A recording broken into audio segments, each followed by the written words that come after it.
Pour la première partie de cette activité ici, vous allez avoir besoin de l'image numéro 1. Alors, cette partie ici, on va travailler avec le niveau des images, le niveau des couleurs. Alors, vous pouvez voir que cette image ici est un peu trop blanc. Le contraste n'est pas très élevé. Alors, on va ajuster les niveaux.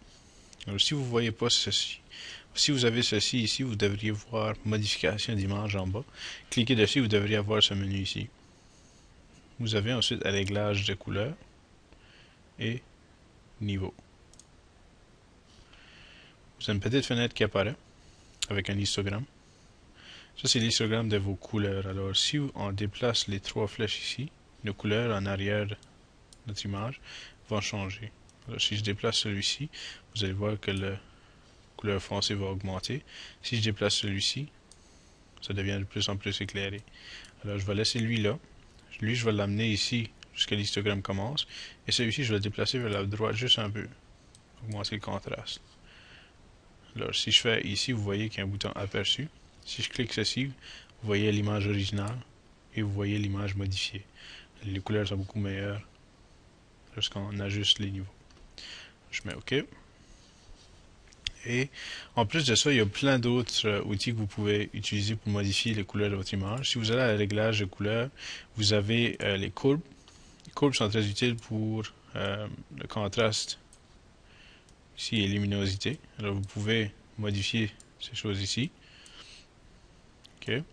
On va pas l'utiliser beaucoup dans celui-ci, alors je vais annuler cette fenêtre ici.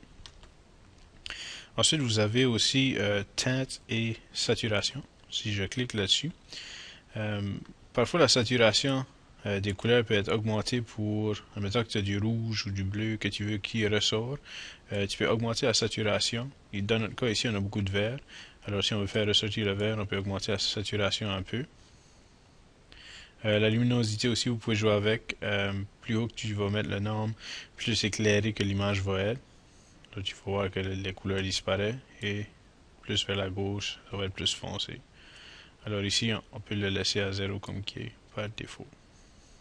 Teinte aussi, alors si vous voulez teindre une image, si je me déplace d'un côté, vous allez voir que la couleur complète de l'image va changer avec une différente teinte. Et si je vais de l'autre côté, la même chose. Ici, on va laisser à 0. Si vous avez une image, vous pouvez le modifier manuellement ici, si tu peux pas l'avoir avec. Voilà. Si vous avez une image qui a trop de jaune, trop de rouge ou quelque chose, vous pouvez aller avec le teinte de l'image puis modifier ça. Vous avez aussi dans le réglage convertir au niveau de gris, qui veut dire que ton image devient noir et blanc, et convertir en sépia pour une couleur du côté brun-rouge. Vous pouvez inverser les couleurs aussi. Pas quelque chose qu'on utilise souvent, mais tu peux. Les niveaux automatiques aussi peuvent être très utiles.